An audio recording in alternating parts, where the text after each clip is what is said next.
Yankees Files podcast. We are back. I'm Will Harris. You're Steve Pierce.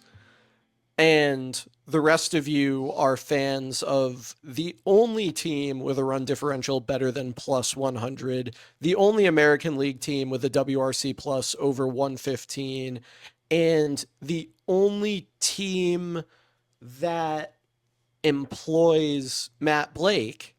That team is, of course, the New York Yankees. Steve, I really thought that the Yankees were going to fully reverse their fortunes in this past week, and there were some good things and some bad things, and we'll get into those. But before that, how are you doing? Doing all right. It was not a fun run there for a bit, especially with the was it three shutouts in a row? Or was it 3 to 4 games? Whatever it was, I kind of have It to tune wasn't it out. good. No, there comes a certain point in every year where I've been hyper focusing so much on every game, and I'm really involved with like emotionally with every game. A stretch like this happens, and I have to remind myself, like, okay, just distance yourself a little bit from baseball, because if you just play day-to-day emotions with baseball, it's going to hurt a lot at some Yeah. point. And so I kind of shut down. I still watched, and I tracked everything, but I removed myself from the regular grind of constant baseball consumption I've done for the last like week. So, and then the Yankees are winning again. It's like a bad dream that never even happened. Yeah. For me, the real palate cleanser was being at the game on Sunday. Um, I saw the Yankees get some big hits. I saw Will Warren pitch mostly quite well, particularly after that first inning. Uh, I saw Gary Sanchez play baseball, which was a pleasure. I hadn't seen that in a little while. And it felt good. And then obviously Judge starting off tonight's game with a home run was great. We're kind of in that dramatic irony spot again where we're recording during the game. So people will know what happened while we're sitting here in suspense. For reference, it's 3-1 Reds as we're beginning to record here. So Lots of missed opportunities so far.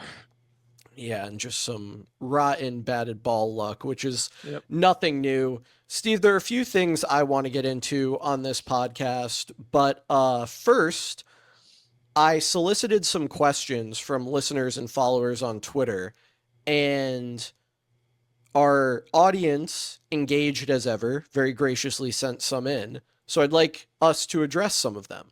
Let's do it. The first is from T Jax at Taylor Jackson 17. He points out that he can't watch this series because Nashville, where he lives, is in the Reds market. And he said that's his least favorite geographical oddity, with his favorite being East Richford Slide Road, which is a road in northern Vermont that crosses the Canadian border, kind of winds across the Canadian border in between the US and Canada a few different times. And Okay. it's basically like the only place you can cross the border without going through a checkpoint. But the road begins and ends in the United States. It's a good geographical oddity. Anyway, Okay. he asked, what's your favorite geographical oddity? I don't think I have a favorite. What's your favorite? That's weird. My favorite geographical oddity, I have a few. Um, One of my favorite geographical oddities is that if you go through the Panama Canal to go from the Atlantic Ocean to the Pacific Ocean, you end up east of where you started when you come out. So even though you've gone from the East Ocean to the West Ocean, you've gone east. Fascinating. Yeah, Yeah, I like that. I don't have an equivalent to that. I got nothing, honestly. I'm I mean, sure. I could just do a few more. Go for it. Go for Atlanta it. Atlanta is west of Detroit. Okay. A lot of people wouldn't think that. Uh, if you are in downtown Chicago and you go straight south, you will end up in Florida.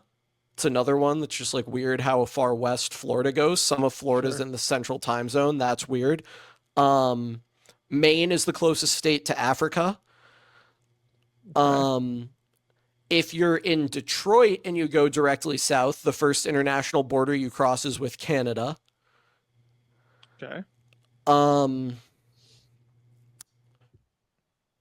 if you're in, I think it's El Paso, Texas, or something else that's in like way west Been there. Texas. You've been there? El Paso, yeah. Yeah, that's wild. If Not you're that wild. eh, if you're in that part of Texas, you are closer to Los Angeles than you are to Houston. Oh yeah, actually that one. I mean, maybe just because I've driven through there, that feels right. Yeah. Yeah, that feels right. So those are some geographical oddities that I like. Thanks for all the ones that you contributed, Steve. Yeah, I don't know, man. I drove around the country. I'm sure I saw some Yeah, interesting I'm sure ones, you did. but I don't really know. There was at one point I was in, it was like Utah, Nevada, and then it was like three states you can drive through within like an hour's period of time. It's wild. You cross the line so quickly, and a certain thing has a different legal inheritance in those three states. So it's so within like an hour, I was three different kinds of criminal, which I found to be fascinating. Found that to be fascinating. That's wild. So there's my geographical oddity. I don't know if it's an oddity, but it's something. As we stay on the regional front, I'm going to read this question verbatim, and we'll see if you understand it or not. From Rob Sasso at Sasso CT, rank Sally's, Pepe's, and Modern. No, Do it. I don't know what we're talking about. Rank them. Sally's, Pepe's, and Modern. 2, 1, 3. So Pepe's, Sally's, Modern. I don't know what the hell any of these are though. So those are the three quintessential New Haven pizza spots. Okay. New Haven, Connecticut. I would probably go Sally's, Modern, Pepe's. Maybe crazy. Sally's, Pepe's, Modern. That's an insane take. That's really a bizarre take. Rob, what's yours? From S Castro at S Castro 87. True or false? The Yankees will make a trade that supplants one of their position player starters. I assume he means at the deadline. Also true or false? The Yankees will make a trade that involves one of the org's top 5 prospects. Honestly, I have no idea. I don't think I even have an inkling as to which way that will go. I'm going to say, dude, I don't know. I think false that they'll trade one of their top prospects. At least right now, something can change that would make that more likely. But right now, I don't think so. And also, there's nobody available that I think would even be worthy of that. And then that can change too if somebody becomes available that we're not expecting XYZ. But then trading for a position player that could supplant somebody, maybe. Yeah, maybe. I was inclined to say false to both just because of the apparent weakness of the market. Yeah. Like, it doesn't seem like there's anyone out there, to your point, who would fetch a top 5 prospect, even from kind of a middling farm like the Yankees are kind of believed to have. Things although can change. That reputation is improving. Like Jazz wasn't on anybody's radar as a trade at this point last year. You know, like there's stuff like that can happen. And then kind of thinking along the same lines with regards to the position player, like, I don't know if a ton of starter level position players are going to change hands. Now, the Yankees have a pretty low floor at one position. That was my and thought. You can acquire a guy who's not all that impressive who then becomes a starter. So maybe it happens that way. That was my thinking. Yes. Just because I think if DJ maintains like this around league average thing, it doesn't happen, but I think there's a real world where that doesn't maintain, and he either gets hurt or he just starts being unacceptable with his performance again, and then you just have to do something else. So that's even actually just bringing IKF in could end up being a starter. I don't want that. I'm so worried. I just know it's been talked about. That's all. Only reason I bring up his name. I don't want. I'm so worried that will happen. I don't think I'm that worried, but. Along those lines, from Rodon is King at xwoba_enjoyer, do you believe in Dave LeMahieu? No. Yeah. I don't. I got to be honest. I just don't. And that's with, there's some data there that kind of gives you some room for optimism. There's a 321 xwoba, but that's about it. The hard hit rate's okay. Everything else is what it is. He's so slow for a guy that hits 70 balls on the ground. It's just such a bad combination. I has no don't range at no, second I base. don't think his outs above average looks that bad or anything, but visually it's rough at second Yeah. base. He just looks like a guy that does not belong at second base. He looks like an MLB The Show when you put a guy out of position there and he's like really slow to every ball. It just Yeah. doesn't feel right. And yeah, I don't have any. No, slightly better than the worst case outcome could have been to this point for Mm-hmm. sure. But I wouldn't. I don't know if I hang my hat on that. Yeah, it hasn't been great. Kind of related to that, there was another question in here. Why is Jazz not playing second base even when Peraza starts? The only reason I can come up with is that they likely think he's less, or that they think he's less likely to get hurt at third base. That's from NBA Draft Dodger at Anti-Tanking. I think the Yankees actually think Jazz is a better third baseman than he is a second baseman. Maybe. And I I don't. think they were convinced of that by his performance last year, because Oswald Peraza is nothing to write home about defensively at all anymore, which was not how people thought that was going to pan out, but it's what has happened. Visually, he looks better. I think the narrative around him is Yeah. positive right now, but the numbers don't really support it. Yeah. And we unfortunately have it on pretty good authority that DJ LeMahieu is not interested in playing third base, which Oh, is really? why, yeah, which So is why it was his thing. I didn't hear this. Where was this? Oh, well, was this? we can talk about it. Okay. All right. All right. But this is from someone I believe indicated that. I think I know who we're talking about then. Yeah. Okay, that's interesting. Wow. So but I mean, he played. That makes little to no sense to me. One, why the hell would you acquiesce to this guy who you tried to apparently get rid of last year anyway? Like, it doesn't make sense. whatever. Okay. But anyway, I think the Yankees like Jazz at third base, and I like Jazz at third base, so I don't really mind it. I like Jazz at third base. I would prefer the alignment being DJ at third base, Jazz at second base. I mean, overwhelmingly. I agree. If you have a second Jazz, put him at second base. It's great. Yeah. Yeah. Yeah. With Gleyber Torres, all-star starter, probably. Can't feel that way, but yeah, I wish we had Gleyber. From Spreadsheet Enjoyer at Yankee Stats, what do you make of catcher ERA with Will Warren? Do you think Ascara has a better catcher ERA because he has more time to prepare, luck of opponent, framing and luck? I would Where say do you stand on catcher ERA? 98% luck in circumstance. It would be my guess. I mean, one, there's just no reason to think Wells is bad or deficient in that category either. I'm sure Ascara is good. Maybe they communicate. I mean, there's just no way to know. They could communicate better but have worse stats. I mean, like, sure, it's just the sample is just not big enough. If you want to like do this tandem for like 5 years and see where one ends up, you'd be like, okay, maybe there's something there now, but too small. The thing with catcher ERA, to your point, is there's never a sufficiently large counterfactual.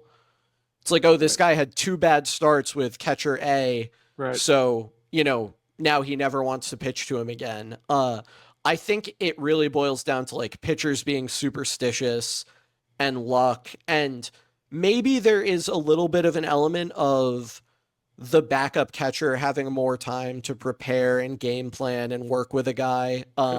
Like that was something that someone, maybe Ryan, posited about. Like Garrett Cole always prefers the backup catcher.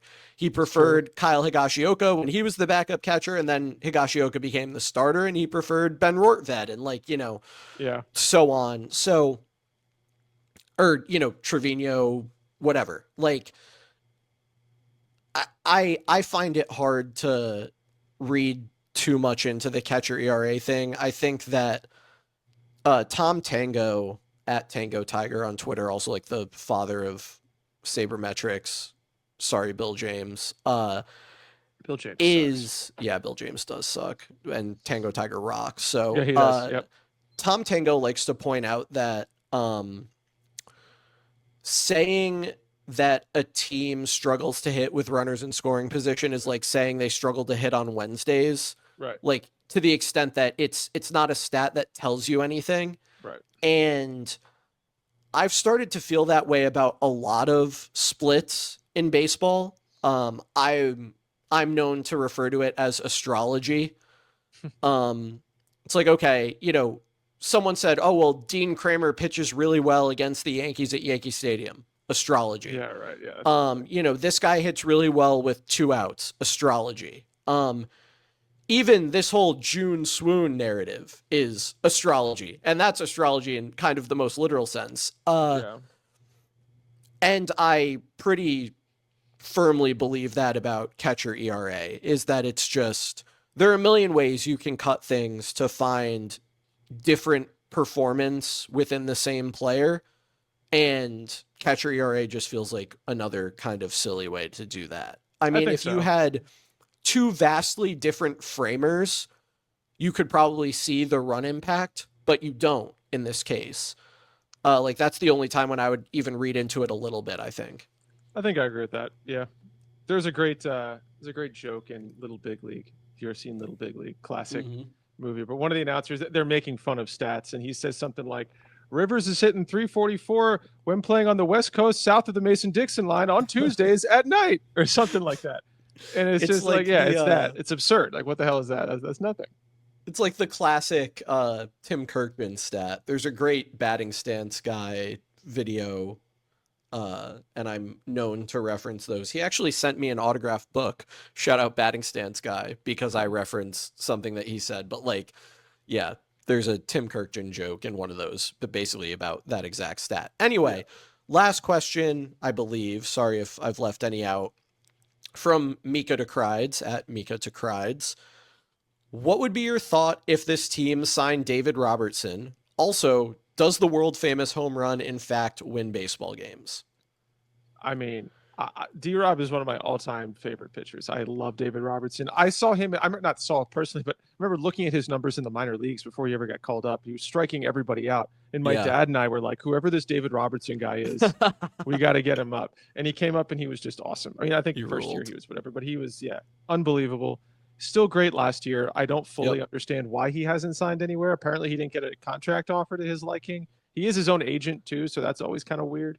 Um, but yeah, sure, go for it, sign him. But I mean, I think somebody would have by now if it was going to be that easy. So Yeah. it's he wants money, I guess. And at this point, I don't even know if he'd be ready to like. What's he been doing? We have no idea. Is he ready to Yeah. start pitching? I don't know. So I'm totally with you. I think it's weird that he didn't end up on a team, but very at weird. the He was so same good last year. time, like I don't know what David Robertson obviously isn't lacking cash at this point, so he could probably name his price. And I suppose I can understand a Major League Baseball team saying, well, you know, David Robertson, you're the age that you are. Sure. That's not an amount of money I want to commit to you. And he's probably fine with that. I have to believe that if David Robertson wanted to play baseball this year, there are a number of teams that he could call up and say, I'd really like to come back. How can we make this work? And they'd be willing to make it work Yeah. because of how good he was last year. So I think this is David Robertson kind of telling us, look, you know, if the money ain't there, I'm fine calling it. I think he's Clemensing right now a little bit. Yeah. You know, yeah. You're gonna pay me 20 million for half a season, and I don't have to travel anywhere. I'll do that. I'll do that. You think he's going to show up in Hal's box? It could be, man. I'm back, except only half the people would care. But Exactly. yeah, that'd be. I mean, I would love D-Rod back. So Yeah, yes, be go get awesome. him. But the Yankees are also going to be tight with money, Yeah. unless they get rid of something. So I don't think there's 10 million out there for David Robertson right now, or even 5 million, whatever it would be now. And yes, the world famous home run does win baseball Oh well, games rather that's a famously. It's that's a given. given. Yes. You want to talk about Billy Warren? Yeah. Well, Warren's So good. by Fangraphs WAR, Billy Warren is the second best pitcher on the Yankees this year. That makes sense. He is a FIP darling. He's striking out 11.47 batters per nine, Yep. which is ridiculous. You know, Carlos Rodon has kind of been striking everyone out this year. And on a percentage basis, he's still ahead of Warren, but on a per nine basis, Warren is ahead. Like, this guy is missing bats at elite rates. Yep. And one really interesting thing about Warren recently has been the way he has avoided hard contact. You know, it used to be I say it used to be, the guy has like 90 major league innings, but Right.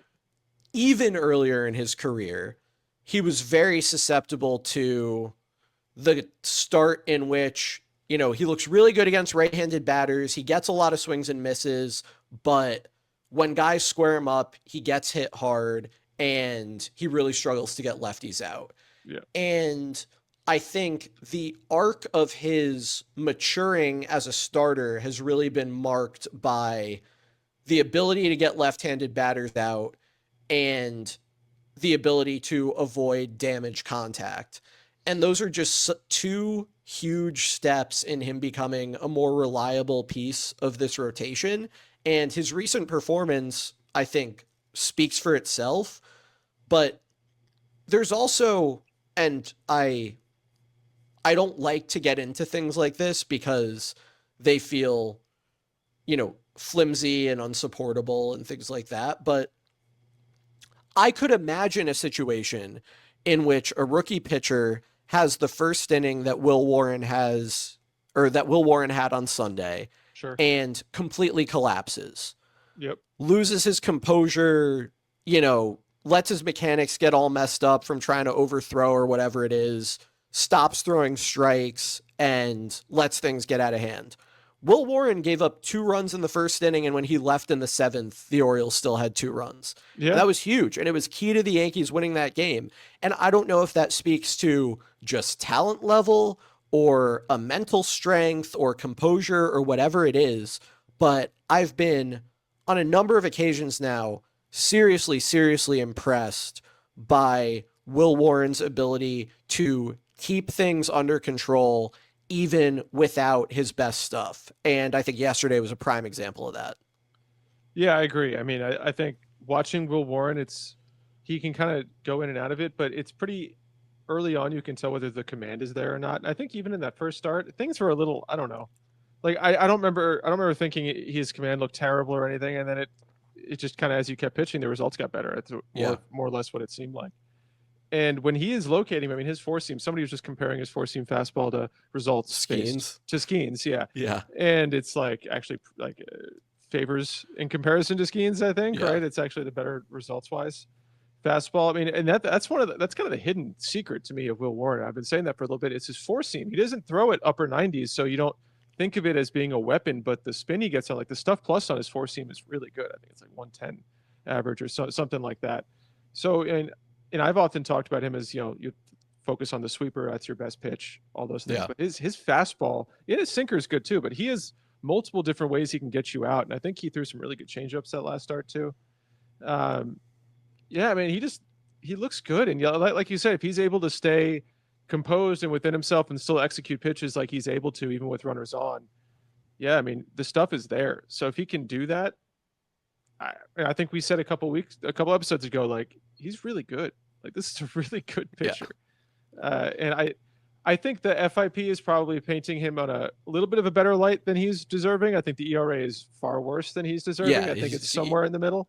Yeah. But I think he's definitely been a quality overall pitcher. And I think all the results portend more quality results in the future. So, yeah. Now, I don't think there was ever a lack of belief in Will Warren from you. There was a lack of belief in Clark Schmidt from you. We have to clarify what you mean by that. But yes, I never said he was not going to have 2 WAR. I don't. We can go back and roll the tape. I think we may have to go back. Oh, I would be happy to go back and roll the tape because I remember exactly what I said. I've listened back to it too. So, okay. Yeah. No. I said, of course, I think he'll have 2 WAR. All I'm saying is that I didn't view him, and I honestly, man, I still have issues with Clark Schmidt, even though he's pitching well recently. I don't think you can be convicted in your opinions if you just change your belief because of one good start, the same way I wouldn't from one bad start. No, it's not. I think so. Here's the case I would make for Clark Schmidt. And granted, this has not come against juggernaut offenses. But what's the thing that holds Clark Schmidt back from being a particularly good pitcher? I have not looked at the splits lately, but I mean, obviously it's getting lefties out. Oh, I was going to say walks. I was going to say Oh, he walks too many guys oh for no. I think it's the just getting number of lefties bats out. he misses. I think it's just lefties, honestly. Is he even I walking that the, many people? well, that's the thing is from April 16th to May 23rd, which were his first 7 starts of the season and he's made 12.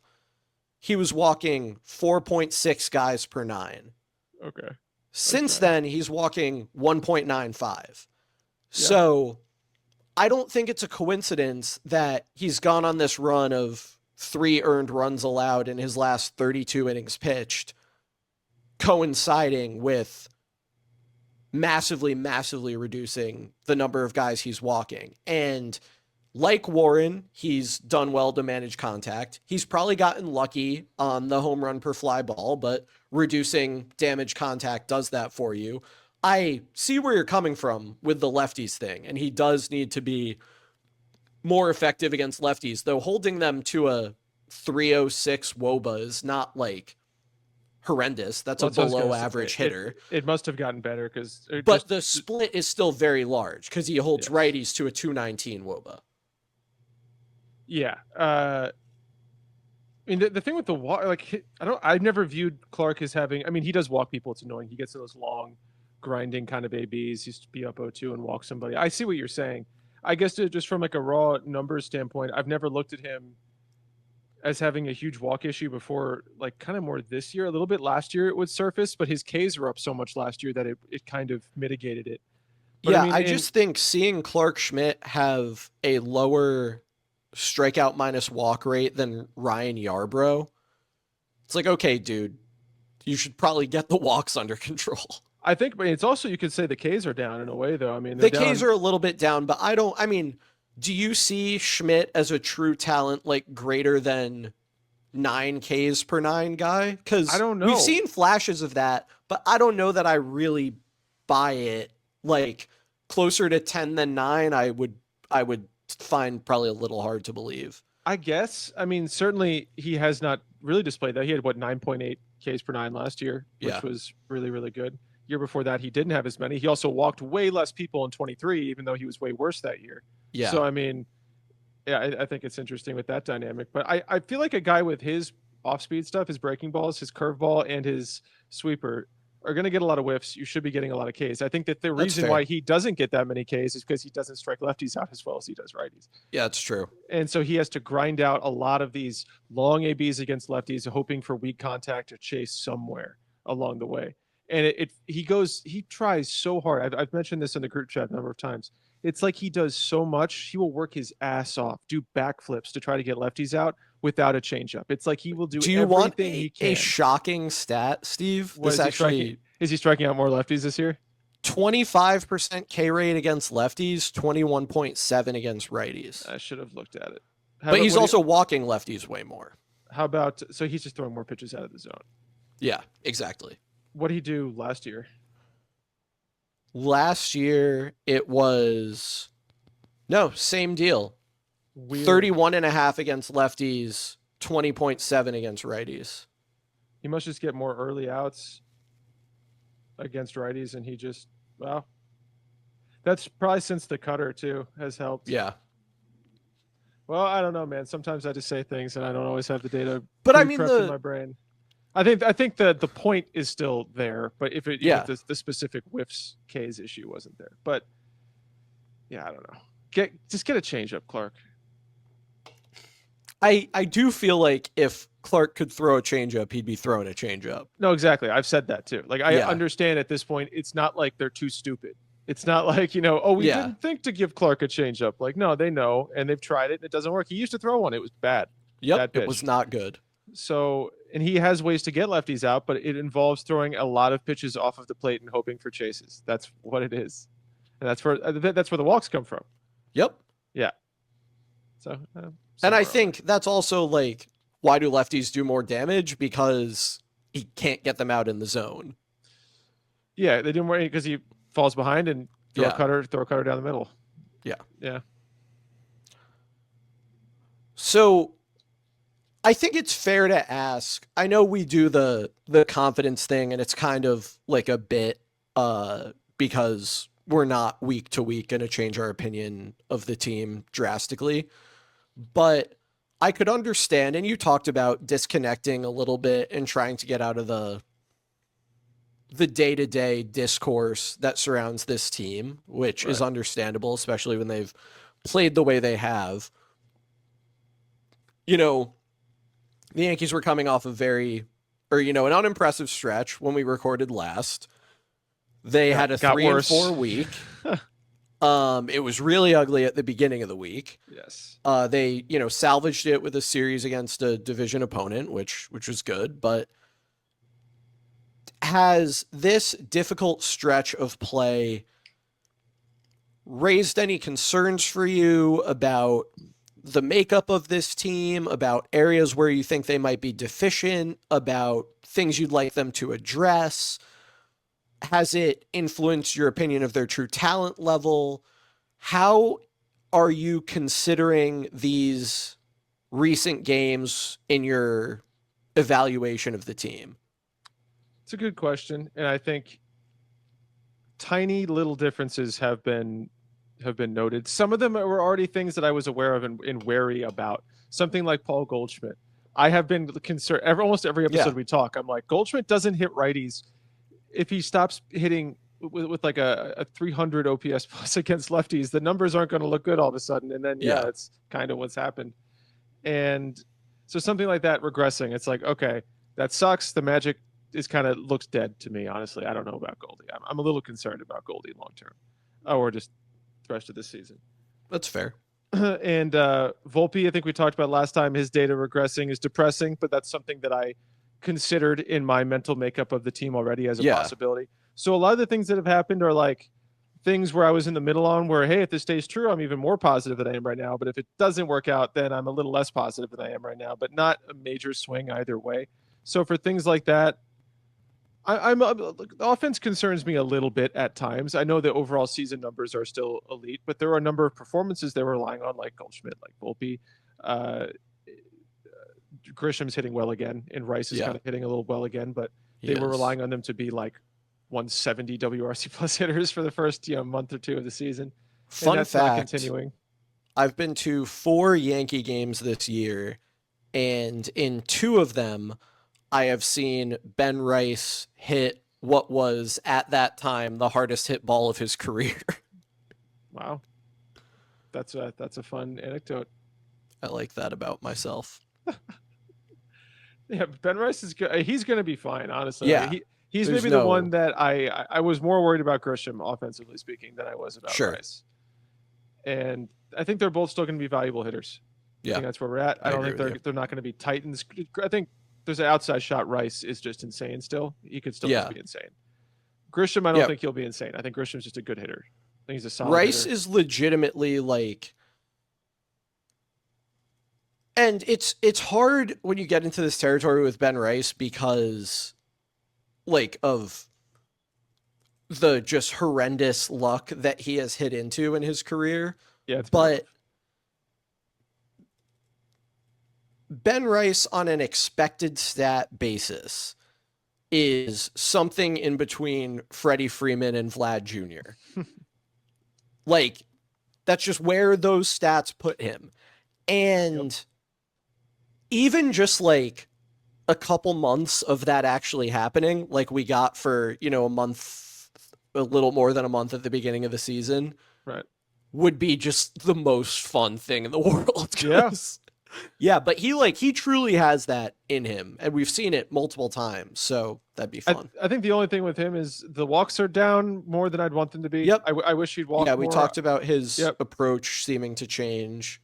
And there was a write-up I was reading him. He hits off-speed pitches still pretty hard, breaking balls and change-ups. He still hits them pretty hard, mostly on the ground. That has been a big issue for him. He doesn't seem to elevate those pitches well. Statistically, like, supported, not just old Steve saying Clark Schmidt doesn't strike out lefties.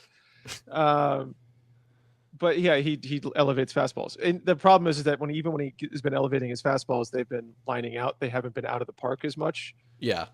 at the beginning of the season, he was hitting a lot of home runs. So he's giving more chances in general in this stretch for bad things to happen to him. The contact has still been so good that he should have done better than he has. But Yeah. anytime you give chances for bad things to happen, they're going to sometimes pile up on you. And that's what's Yep. happened to him. And when you hit ball over fence, it's not getting caught for outs. Nothing that can happen, man. You got to just do it. Just Yep. do it, dude. I don't understand why you guys don't hit home Exactly. runs.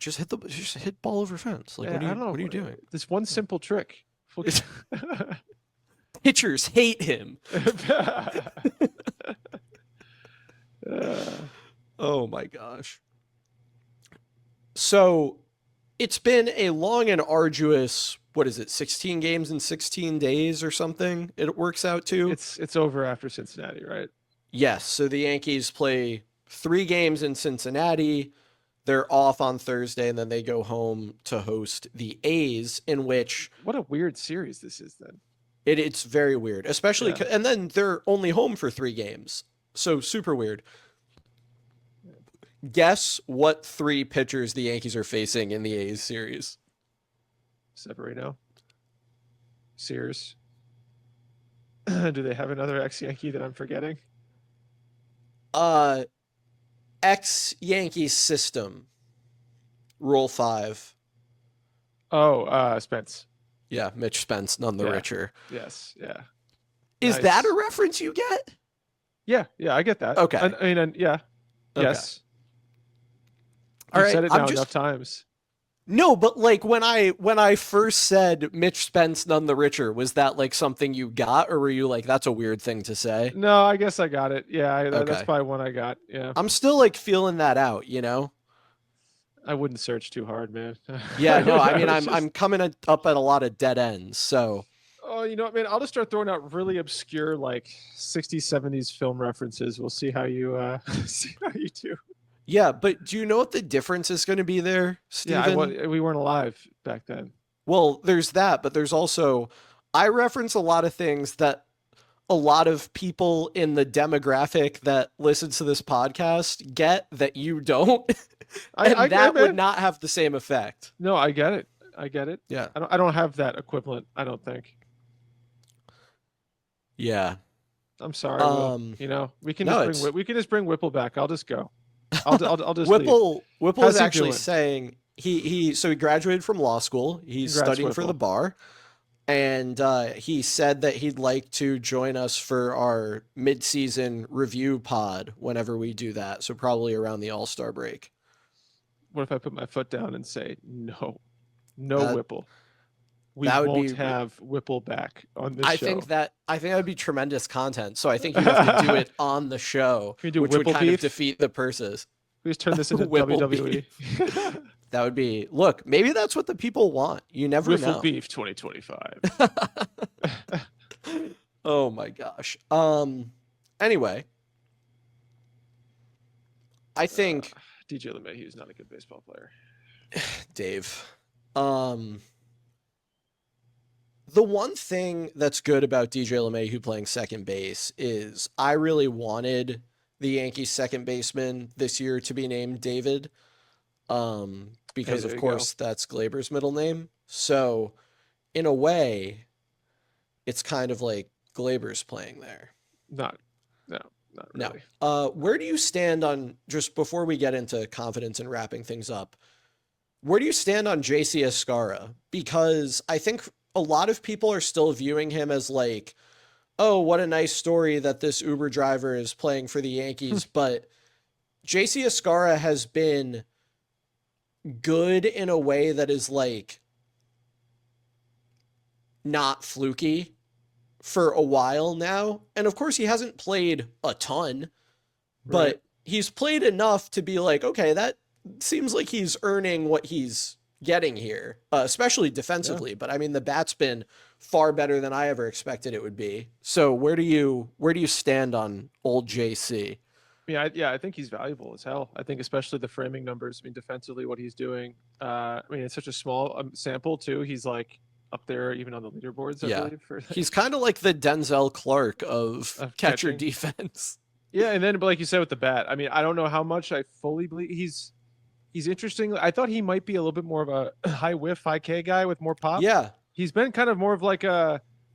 I don't know, he's hit some home runs, but he doesn't strike out a lot. He doesn't whiff His a lot. strikeout rate's 13%. He walks almost as much as he strikes out. Yeah, I was not anticipating that like level of like plate control. I guess just in general.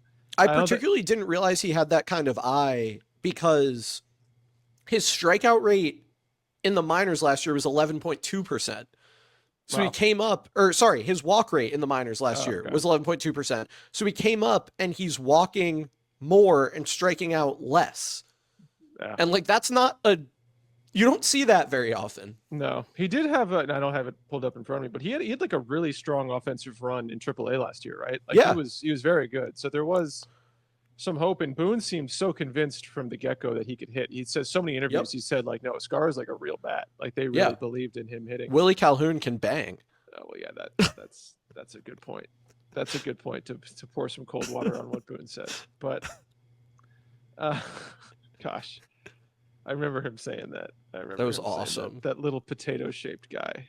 I love did you see Boone the other day when he said getting Luis Heel back will be like making a trade deadline acquisition? I didn't actually watch the video. I saw it pop up on Twitter. But. So he gave like a little smirk, like a knowing smile right before he said that line. Right. And it just almost every time Aaron Boone speaks, it solidifies to me that he knows exactly what is being said about him and about the team. He absolutely does. That he knows exactly how to troll the people who are saying those things, and that I love him. Yeah, I love Aaron Boone. I mean, he handled one of the reasons why he's still here. I think. I mean, beyond just being a good manager, good in the clubhouse, they love how he handles this stuff. Yeah. He gets so much crap hurled at him, and make no mistake, whatever your favorite potential manager would be to come in and replace Aaron Boone, he would receive the same exact treatment. It would come in different forms based on his personality, XYZ, but he would be crapped on by the fan base unless they win a World Series. That's the only way he doesn't get crapped on. They'll make stuff up in between the lines of playing in no World Series. There will be a problem. And Aaron Boone just does such a ridiculously good job tuning all that out, having fun with it, not letting it get to him personally. I don't think. I mean, he does such a good job at all that. Yeah, I'll have to watch that video. There could truly, it could be that there's nobody better for the job than Aaron Boone. I think that's one of the reasons why he's still here. Yeah. I don't think they could reasonably look at the field and say this guy would be better for this than Aaron freaking Boone. Yeah. Incredible. Yeah. How about it? All right. So I've had this conversation before, and this will be the last thing we do before we get into confidence. Suppose whatever it is, the Yankees win the World Series this year and Aaron Boone hangs it up, or he just gets tired of the nonsense of being the Yankee manager and he hangs it up. Name your guy. Who would you have as the next Yankee manager? No idea. I mean, do you have somebody you know in mind? I mean, I assume they'd pull some smart dude from somewhere. I think normally the response that I've given to this question is Mark Pryor, just because he's like been on the Dodgers staff for a while. I love Mark Pryor, but yeah, I think it'd be cool. Like he has to be reasonably analytically inclined, given the environment that he's been in. Obviously, the Dodgers do things in a way that we'd like the Yankees to do things. They win a lot, like that. So that's who I've typically said, but like. But do you know anything about Mark Pryor specifically that would lead you? Like, no, and that's no. He's saying, just right? He's just a name that I recognized on the Dodgers staff. That would be cool. Staff. I mean, yeah. But I would say, probably a good choice because the Yankees thought it was a good choice. You know what I mean? Exactly. Like, whoever they hire, I would think, okay, you did your vetting, you did your work, and this is the guy. And as we've said, like whoever they put in that spot next, they will want to be a lot like Boone. Yeah. Seriously, they would just be trying to find somebody that can do what he does. Yeah, that's who is the most like Aaron Boone out there of the candidates. But don't you know he can't manage a bullpen and he doesn't know how to he's babies the players and stuff I've made up in my head and I don't know. God, I can't even do it anymore. I can't even like entertain the note. But when people tweet at me that stuff now, I just laugh at them now. Oh wait, sorry. I said it was going to be the last thing, but it's not. What was your reaction when what was your reaction to people's reactions when they thought the Yankees had a players-only meeting, and then when it came out that the Yankees didn't have a players-only meeting? Just goofy, man. It's so indicative of Yankees world. How like in between this time of this erroneous report and it not happening, so many things had been said, so many Yep. stories had been said, all this, all the different takes on why it was big, why it was stupid, why it was bad, and then it's not even real. It's just not even real. And I think that kind of thing happens so freaking often, but there's no way Yeah. to always disprove. Like this is Yeah. one you can come out and say, no, that didn't happen. So it was definitive, right? Yeah. But so often it's just like these takes and perceptions and how you saw this guy's body language on a given day. You can't disprove that he wasn't actually whatever it might be. You can't disprove it. So it creates these environments of just toxic conversation. Man, So ridiculous. I just also like, if you have a players only meeting and it gets out that there was a players only meeting, that is eyewash. Oh yeah. You would only let that get out if you're trying to influence the public in some way. Yeah. Also, having a players only meeting is stupid generally, but I'm not there. I don't know. And getting excited about it if you're a fan is stupid, and all eyewash is stupid. But no, you're right. Claiming to know, having an opinion one way or another on the goodness or badness of having a players only meeting is ridiculous, because it would be impossible for you to know why it happened, what was said, or how it will affect people. So Yes. Getting excited when there's a report that there was a players only meeting is ridiculous. That's really the take. That's exactly where I land on most of that stuff. On most Totally. of those behind the clubhouse scene things, we have no freaking idea what's going on. We don't know. We won't know. Their whole goal is for us to not know. And they don't care what we think about anything. They're going to do what's the best for them. Always. And that is why I maintain that obligatory statement that there's no right way to be a baseball fan. But I maintain that the best way to think about baseball is to have informed and relatively strongly held views about the true talent level of a player, and only to be swayed in those views by very convincing changes. Otherwise, to hold on to them. Like, that is why projection systems are better at predicting the second half of a player's season than the first half of a player's season is at predicting the second half of his season.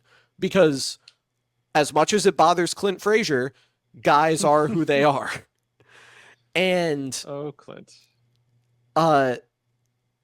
Trying to read into anything else is just a little bit silly. Yeah, and I think what makes it tough is, are there times when you could read in it actually is true that this guy was hot, this was this, sure, this was that. Totally. Sure, but we can't know that was the case until after it happens. Yeah, you can't know at the time. No, you just can't. For as many times as you might flip a coin and get heads, you're going to get tails. Like you just don't know. You'll feel right. You'll get 3 heads in a row and you'll think, see, when guys are hot, you play them, you do this, it's obvious. And then you're going to flip tails and you'll get 5 tails and you'll be like, well, I don't know what's going on anymore. All these guys suck. Exactly. Right? Like it's just. And that is so many people who say, oh, the game isn't played on spreadsheets. You're taking this is played by people, not robots, whatever the refrain is. All of that, when you say, okay, what are the stats missing? What are they not accounting for? It is always 100% of the time things that are unknowable in the moment, and things that therefore you cannot make decisions on in the moment. Right. So, I've had people say like, oh, well, the stats don't tell you that, what if this guy is sitting fastball? It's like, okay, you standing on the mound don't know if the guy is sitting fastball. Right. So you can't make a choice based on it. So, yeah, anyway. I think that's part of the funny thing about saying they aren't robots. They're like, they're humans, which is why there's so much variance in the game. They're not robots. These aren't binary input-output situations. They are humans, so random crap's going to happen. Yeah. That's the nature of it. It truly characterizes the baseball season. Your confidence out of 10 in these New York Yankees who lead the world in run differential? I'll be like 8 point. Where did we end last time? I know we went down a little bit. I think we might have gone from 8.6 to 8.5. I'll go 8.4. I think my mom had a teacher one time who would grade out to like on a 100-point scale would grade out to like the 10th of a point. And it's like, okay, what's the difference between 91.3 and 91.4? Like you're giving out both those scores. I mean, I think that you could even reasonably argue. I wonder where you stand on this. I don't know what scale you grade on, but like, can you read a paper and tell me a 92 versus a 93? No, I mean, no. Yeah. No. You anything like that would just be to like mess with the number if they're leaning one way or the other on a different situation. Yeah, just mess with the overall average. Yeah, no, but there's also, you'll have rubrics and things. So if you're just filling it out, like, I mean, so it'll be more like it spits out a score. What was this element? A 4 out of 5 or a 3 out of 5, whatever it would be. So yeah, I don't know. Yeah, and those are wider bands. Yeah, 8.4, 8.5. I don't know, whatever. Any parting shots from you, Steve? I'm going 8.3. 8.3. Okay, 8.4. Yeah. That's fine. I want to be 1 point down from you. So whenever it tips my way, whenever my then you'll have been right this whole time. I've been right, and then if they win, guess what? I'm happy. Yep, you're just as happy as I am. I get to do the thing. I get to do the thing. Any parting shots from you before we wrap up here? That's it. Nothing. Yes. All right. Well, that'll do it for this episode of the Yankees Files podcast. Thank you, as always, for listening. You can keep up with everything we do at yankeesfiles.com. Our podcast is available wherever you get your podcast. We hope you'll rate, review, subscribe, download, give it 5 stars, whatever the appropriate positive engagement is on your relevant platform. We hope if you don't like it, you just do the things that juice our numbers and you don't interact negatively. The full video podcast is available as an added bonus for our Spotify listeners, and it also goes up on our YouTube channel, youtube.com/@crosstownsports. We will be back similar time, similar place next week to recap the rest of the Red series and the series against the former Yankees from Oakland, now Sacramento, and maybe eventually Vegas. Until then, let's go Yankees. Let's go Yankees. And I say, hey, yeah, yeah, yeah, yeah, hey, yeah, yeah. I say, hey, I hate you for this. hit ball over